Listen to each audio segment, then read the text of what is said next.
අපි අද දෙවෙනි වීඩියෝ එකෙන් ඔයාලට කතා කරන්නේ කොහොමද මේ ගිටාර් එක හරියට ටියුන් කරන්න කියලා. ඉතින් ඊට කලින් කියන්න මේක වැදගත්කම ඔයාලා ගිටාර් එක ටියුන් කරන්න නැතුව ප්ලේ කරනවා නම් කවදාවත් ඔයාලගේ අපි කියන්නේ ඉයර් එක නැත්තම් කන ඕක හරියන්නේ නැහැ. ඉතින් ඔයාලට එතකොට අර අහලා ප්ලේ කරන්න හැකියාවක් නැහැ ඇත්තටම. ඒ නිසා අපි ඔයාලට රෙකමන්ඩ් කරනවා පුළුවන් හැම වෙලාවකම ප්ලේ කරන්න ගන්න කලින් ගිටාර් එක ටියුන් කරලා ඉන්න. හරි අපි නම් ටියුන් කරන්න කොහොමද කියලා බලමු.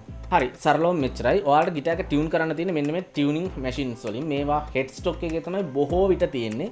ඉතින් මේ එකකට අපි කියනවා ටියුනින් කී එකක් කියලා. මේ සෙට් එකටම තමයි ටියුනින් මැෂින් එක කියලා කියන්නේ. ඔයා ස්ට්‍රින්ග් දැම්මට පස්සේ ඔයාලට පුළුවන් මේවා කරකවලා මේවා ටියුන් කරන්න. ඉතින් මෙහෙමයි සාමාන්‍යයෙන් ඇනයක් තද කරන බුරුල් කරන සිස්ටම් එක තමයි තියෙන්නේ.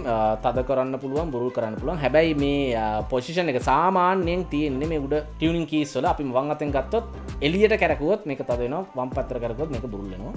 අනිත් කීස් තියෙන්නේ වම් පැත්තට කැරකුවොත් තද වෙනවා. එළියට කැරකුවොත් බුරුල් වෙනවා. මේ යට කීස් තුන. ඕක තමයි සාමාන්‍ය විදිය. හැබැයි ඉතින් ඕක වෙනස් වෙන්න පුළුවන්. එක එක්කෙනා මේ කම්බි නැත්තම් මේ ස්ට්‍රින්ග්ස් අනිත් පැත්තට මාරු කරලා දාලා තිබුණොත්. ඒ නිසා ස්ට්‍රින්ග්ස් මෙන්න මේ විදියට හරි පැත්තට දාලා තියාගන්න. හොඳයි ඊළඟට ටියුන් කරන්නේ මොන නෝට්ස් වලද? සාමාන්‍යයෙන් ගිටාර් එක ටියුන් කරන ස්ටෑන්ඩඩ් මෙතඩ්ස් ගොඩක් තියෙනවා. ඒවට විවිධ නම් පාවිච්චි කරනවා. අපි ඔයාලට කියන්නේ ගිටාර් එක ටියුන් කරගන්න ඔයාලා ස්ටෑන්ඩඩ් ටියුනින් මෙතඩ් එකට. මොකක්ද ඒ ස්ටෑන්ඩඩ් ටියුනින් මෙතඩ් එක කියන්නේ? ඒ තමයි මෙන්න මේ ස්ට්‍රින්ග්ස් මම යට ඉඳන් කිව්වා ටියුන් වෙන නෝට්ස් තමයි E B G D A සහ ආයම E.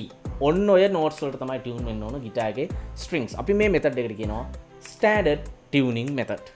ඉතින් මෙහෙමයි බිගිනර්ස්ලා විදිහට අපි ඔයාලට පොඩි ඇඩ්වයිස් එකක් දෙන්න කැමතියි. ඒ තමයි ඔයාලා ටියුන් කරන්න කලින් පොඩ්ඩක් මේක ටියුන් කරගන්න. නැත්නම් ටියුන් පොඩ්ඩක් බස්ස ගන්න. ටියුන් බස්සලා ඉවරලා ආයෙම ටියුන් කරන්න පටන් ගන්න. ඉතින් ටියුන් කරන්න මහ ලොකු ගාණක් දීලා ටියුනර්ස් ගන්න අවශ්‍යතාවයක් නැහැ. ඔයාලා හැමෝම ගාවම ෆෝන් එකක් තියෙනවා. මේ වීඩියෝ එක බලන්නේ ෆෝන් එකෙන් වෙන්න පුළුවන්. ඉතින් ෆෝන් එකට ටියුනින් ඇප් එකක් දාගන්න. ගොඩක් ඇප්ස් තියෙනවා. G string තියෙනවා, Fender Tune මේ ආදී ගොඩක් තියෙනවා. කැමති එකක් යූස් කරන්න ප්‍රශ්නයක් නැහැ. යස් කරලා ඔයාලට පුළුවන් මේ ගිටාර් ස්ට්‍රින්ග්ස් ඉතාම ලේසින් ටියුන් කරගන්න. අපි මේ සම්බන්ධව පුළුල්ල කතා කරන වීඩියෝ එකක් වෙනම කරලා තියෙනවා.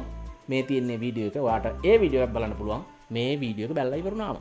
හොඳයි අපි එහෙනම් ඊළඟ ලෙසන් එකේ ඉඳන් රිද්ම් ප්ලේ කරන්න පටන් ගමු. ජය වේවා.